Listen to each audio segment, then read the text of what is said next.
Hey, what's going on, everyone? Wanted to do a quick video here, hopefully a quick video, kind of going over the way that we calculate new money in a contract and maybe why we use new money instead sometimes of just the total value of a contract. And the reason this kind of came up, and this comes up all the time, but had to deal with a report on a Chris Jones contract offer, and it was just the different ways that you can kind of value that contract offer. And the typical way that the NFL works is what's called new money when we value contract extensions. It's how they're negotiated. It's how really it's how everybody comes to an agreement on these contracts, in the sense that NFL contracts are generally very one-sided. They're very slanted towards the team side.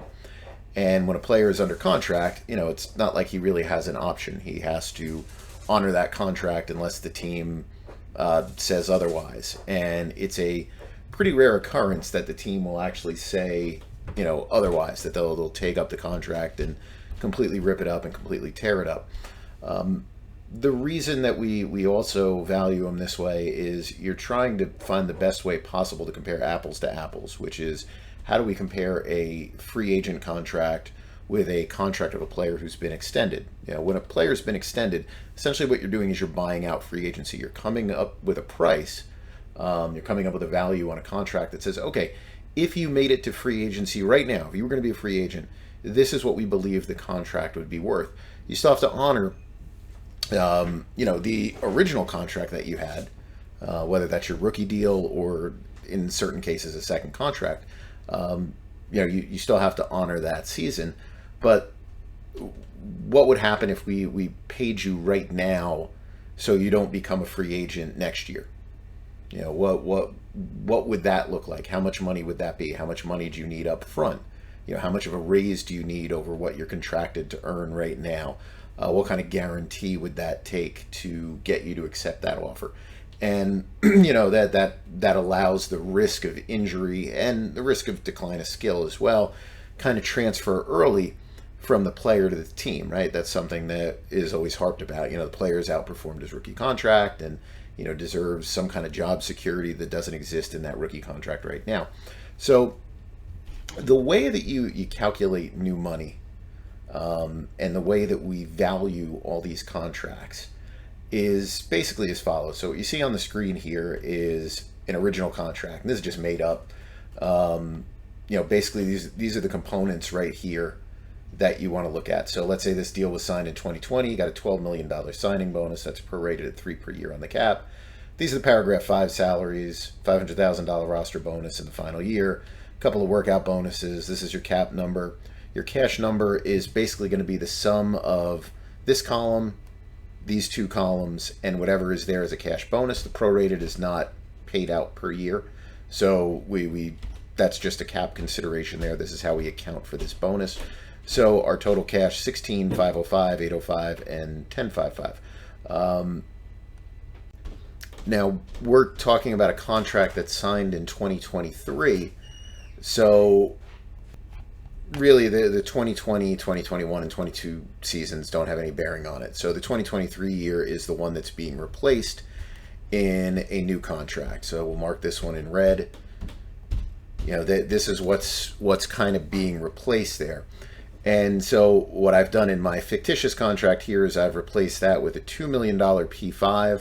You can see the prorated money jumped way up because we're paying a $20 million signing bonus.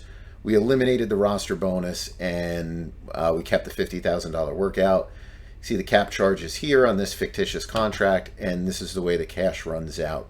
So, if you look at this as a whole, what we'll call the paper value or the effective value on the contract, what's our total value? And, I think this is pretty straightforward calculation here, right? It's just going to be the sum of our total cash. We're not considering there to be any old money in this deal, right? So we call that zero. I probably should have set these all as currencies, but let's see. I'll just copy these down. Just do it that way. Make it fast. Okay. So we have no old money in the deal because we're not valuing it that way. So our new value is the same as our total value. Doesn't matter. Our annual value would be the total value divided by the number of years. So this has got 4 total years. So we would say this. So this would be a contract that on paper is worth $14 million, $1437,500 is what that would be. How do we calculate the new value though? Because that's really what we were negotiating this deal as. So our new value is going to be the total value. So it's going to be the same as this, right? Our 5615 and our old money. So what's our old money? So we go back to our old contract, the one that's in red. We look at the total cash that was due in 2023. We put that in there and we're going to subtract that out now, right? Because that was money that you had to honor on your old contract. So we subtract that out. Now we get our new value, which is our negotiated value on this contract, is $45,600,000. And our new years, it's really just 3 years, right? Because we were under contract in 2023. Free agency would have been 2024. So we've added 3 years to the contract. So we take this, we divide it by 3, and you come up with a value that's $15.2 million per year. And that's how you determine the value, on some of these contracts. That's really how you can best compare and contrast an extension with a free agent contract. And this is how the deals are negotiated. It's not as if this is some funny money way of kind of, coming up with numbers or whatever. This is how the stuff is done. And until you got to a point in the NFL where teams would be willing to just completely rip up the existing contracts, which does happen from time to time, pretty rarely, but once in a while it does happen. Happened last year with Aaron Rodgers and Aaron Donald. Deshaun Watson's, you could argue a couple of different ways that are there, but that's pretty much a ripped up contract and redone. But that also involved a trade.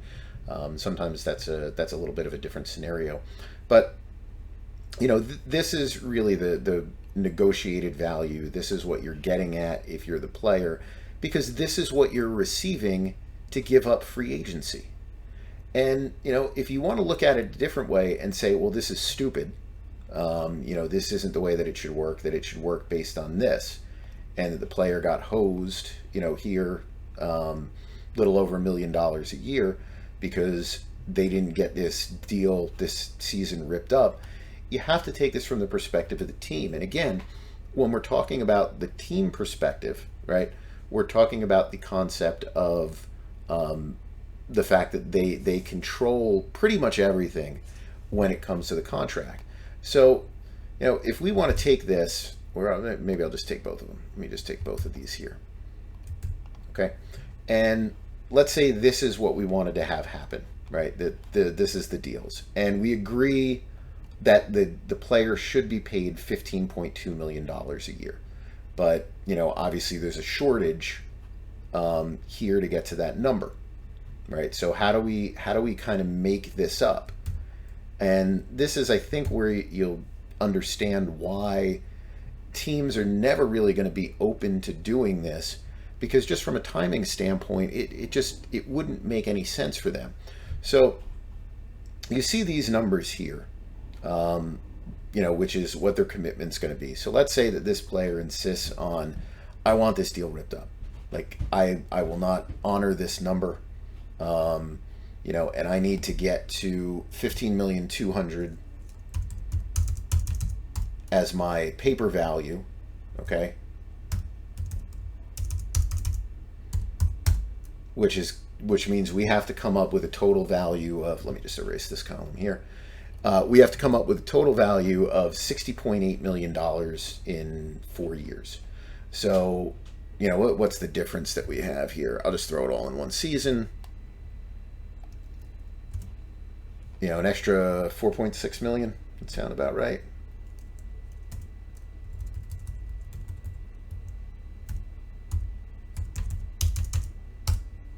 So I think that'll do it. Let me see if I did that correct. Oh, no, I didn't do that. What am I doing?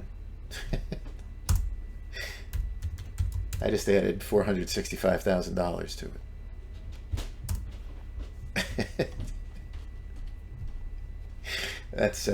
That's pretty amusing. All right, so what did I have there originally? $2 million Is that what I was looking for there? 50, yeah. So, oh boy, maybe I got to go back to third grade or something there. Anyway, so this is what this contract would look like if we wanted to get the paper value to have the same annual value as the new money contract. Now, here's where you have to look at this from the team's perspective. The team is going to have this player under contract from 2023 to 2026 at a total value of $60.615 million. The other option is they could have them under contract from 2023 to 2026 for $56.15 million, right? So they would save themselves about $4 million doing it that way. Well, I refuse to play on the contract that has a paper value of $14 million. Okay, that's fine. Then what would you do in that case if you were the team? Well, you would say, all right, you're going to play out this contract. And so we're going to reinstate this, this year right here. We're just going to reinstate that in. This is going to be what you have here. And now we're going to do 3 years at $15.2 million. Let's say they do a $15 million signing bonus. That should make my numbers work out there. So we're going to do a 15.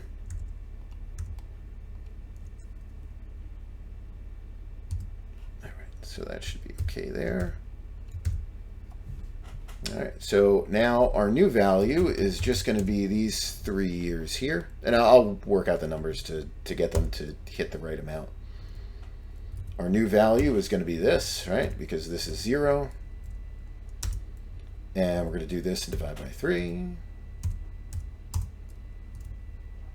All right, so let's just back out here to get to, what do we have to get to?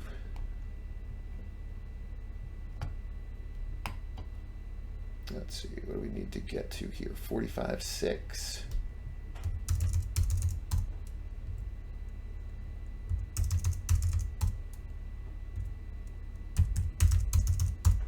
There we go. So this is what we'll do instead, is we're going to do this deal. And what is our 4-year number on this? And our 4-year number is going to be this new value plus the original number, 56.15, right? Which gets us right back to here, which is where we were in the first place. So, this is why when you do these things, you do them this way, because if we have the 56.15 total number, right, that this is what we had here, and our other option as a team is to rip up the old contract and pay a little over $60 million, you would just never see teams do early contract extensions. They would just simply wait for the contract to expire and go, okay, well, now we can still sign you for that same 15.2. The market might go up a little bit. It's possible. We can still sign you for that same 15.2. You're still going to honor that 10.335 deal or 10.55 deal that we had in there, and it's just going to delay when you get the money, right? You would have gotten 22 in the first year, right off the bat. Now you're only getting your 10.55. Now, I didn't really do much on this deal to swap it around, but it comes out to 29 million that they would have made on the old deal. This is probably pretty much the same 29 because I just threw it all in that year. But that's the different ways that you can kind of run these numbers and that you can run that stuff. So when you run all those things in there, the team can just simply say, no, we're not going to extend the contract. We're not going to move the contract forward. We're just going to make you play it out. And now with that old money gone, we'll just sign you to the deal that we wanted to for the $15.2 million a year. The second thing, and this is really the thing that really gets lost the most when people start using new money for one aspect, but using a total effective value, paper value, whatever you want to call it, effective APY, for trying to value a free agent contract. So here is, and I'll just look at quarterbacks right now. Um, Here's our current market for quarterbacks that we look at, right? Justin Herbert's on 52.5. Clearly that built off Lamar Jackson at 52. Jalen Hurts at 51. Russell Wilson was at 49. Kyler Murray 46.1. Deshaun Watson at 46. And so on. Mahomes 45, 43. What if we break these down by effective APY? Okay, so let's sort here in this manner. You start to come up with completely different numbers. Now we have the best contract in the NFL by far, being Lamar Jackson at $52 million a year. Now, people were critical of Lamar Jackson only getting $52 million a year. If this is how we were valuing the market, do you think Lamar Jackson would have gotten $52 million a season? Absolutely not. That's $6 million more a year than the next closest player. $6 million a year more. And, again, let's backtrack out. Do you think Deshaun Watson, if that would have been your new high point, would have gotten $46 million a year if at the time when he negotiated his deal, our top contract in the league was $40 million, which was Dak Prescott? Do you think that would have warranted a move of $6 million a year on his contract? And that Lamar Jackson would have gotten $6 million a year more, based on that. And you can keep going backwards and backwards and backwards on this, because Dak Prescott's 40 was really built on the fact that Deshaun Watson at the time was at 38, I think it was. It was either 38 or 39. That's basically what it was based on. But Deshaun Watson's $38 million was not the effective value. It was the new money value on that deal. You get into Aaron Donald, which is really the big player who, kind of changed things. Because in Aaron Donald's case, he got that deal ripped up, and he comes out at 31.7. And let me put the edge rushers in there because he was basically valued as an edge. But you throw him in there, so he comes in at 31.7, but we at least had a market that was 27 or 28. So you're building somewhat on that. Right, and we can look at our market here. This number is incorrect for Khalil Mack. It was a traded contract. I didn't take the time to change it around. His effective number is lower. The 23.5 is correct. This number should be lower. But these contracts all built on that, right? Myles Garrett's 25 was built on this 23.5. This 23.5 was built off of Von Miller's 19.8 million new money. This APY that we have here. Joey Bosa's 27 was built off this 25. TJ Watt's 28 was built off the 27. Aaron Donald's number was built off these numbers. Sorry, I got a visit from my son there, so that might be a little bit of a jump that was there. Anyway, I think where I was we were looking at these, and you're seeing how the market builds using these numbers. If we went to the effective APYs on the defensive player market, for our defensive linemen, again, I got to throw out the Khalil Mack. I should have just fixed that one. But anyway, Joey Bosa would be under 25 a year. TJ Watt would be under 25 a year. And if you get back to Myles Garrett, he would have been at 20.685. So, really, you would have been building off Garrett at 20.7 because Garrett had 2 old years. Watt and Bosa probably wouldn't have made 24. Right? Because if we go back to this one, we went from 25 to 27. So our logical move would have been 20.7 to probably 22.7, not 24.8. And, you would have been around 23. And again, you get to this number here.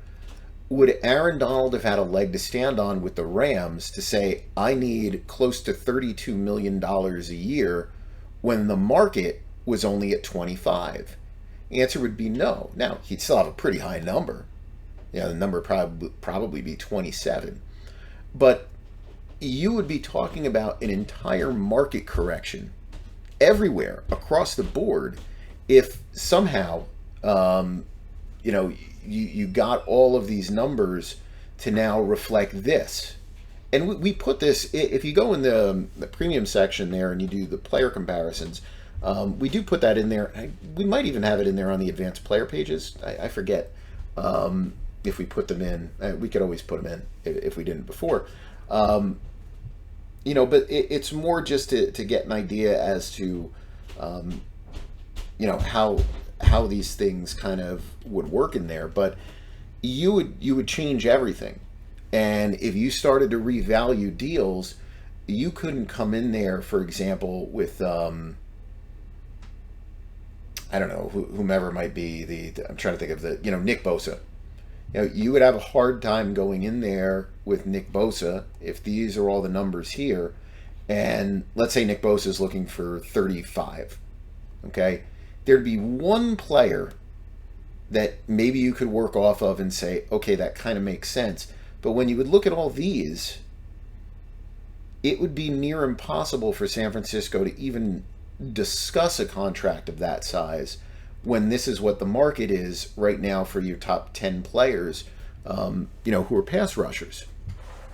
Basically they would come to the conclusion, okay, you're going to play out this year on your 17 million, all right, or 18 million, whatever his contract is. And then we can talk about a deal that's, whatever you want, reflective of the market, and, go from there. So I think that's just one of the reasons why it gets very confusing sometimes. But we really fall into these different little categories where we talk about new money when we're coming up with a player value, but then we want that player's contract to have an effective annual value that matches, these 27s and 28s and, whatever else. But those numbers are, if you're going to start using these numbers aren't legitimate. And from a team-wide standpoint, this is what you'd be negotiating from. But again, it boils down to the fact that the players don't have the leverage in these contracts to just get you to throw out that year. You would just simply say, okay, you take on the risk of playing this entire season, or in some cases playing 2 years. You take on that risk of playing all that time. You take on the risk of injury. You take on the risk that you might not play that well anymore. Your contract will expire. Then we'll talk about giving you that same exact contract, except you're going to sign it a year later or 2 years later, if you're lucky. And that's a reason why you're not going to see teams come out and completely change the way they do their valuations on these or their negotiations on them. It's not a thing that's meant to just be agents pumping up a value. The guaranteed aspect kind of is.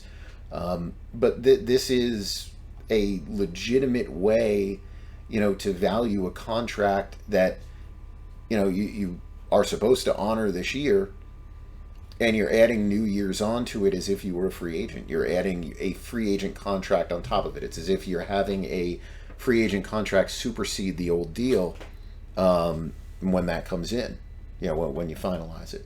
So hopefully that explains it a little bit, the concept of it. You'll see whatever happens with some of these players right now. Will they get the teams to rip up the old deals? Maybe they will. Maybe that'll start a new trend. But I would think that that's probably unlikely. And I think when you see the values come out on some of the contracts, you would see that they would probably be valued at these new numbers and not really the paper number that comes with the contract. So anyway, just want to throw that out there. So hopefully that's somewhat informative, and I'll talk to you all again sometime soon.